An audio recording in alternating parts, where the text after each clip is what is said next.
Well, I'm planning to say two things, if I may. You may. Thank you.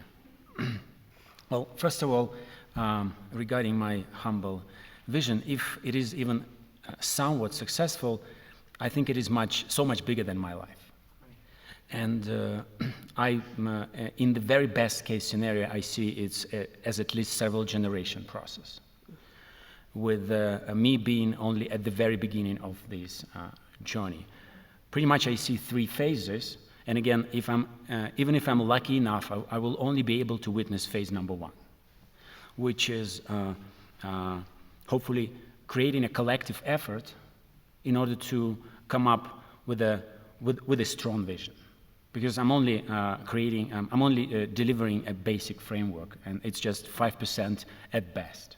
There are so many other aspects and answers that need to be given so that we feel that this is what we really want to move forward to.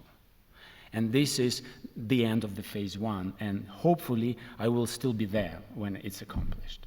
And then the next phases will be taken over by the next generations.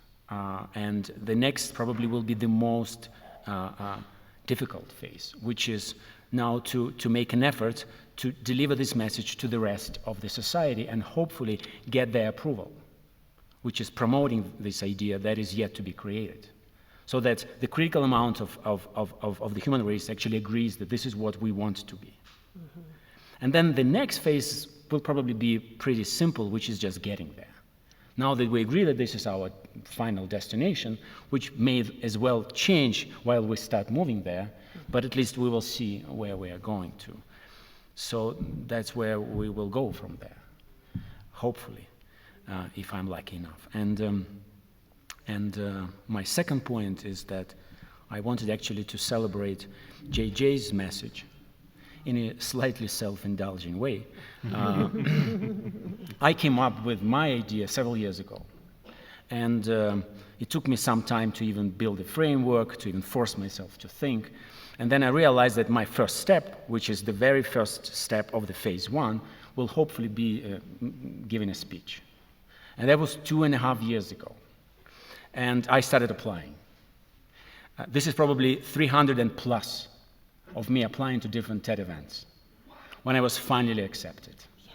And it was pretty painful to receive all these copy-paste messages of you unfortunately not being selected. It was even more painful when you actually went to a semifinal and then you received this message. I was in the final maybe 10 times, and then I was rejected.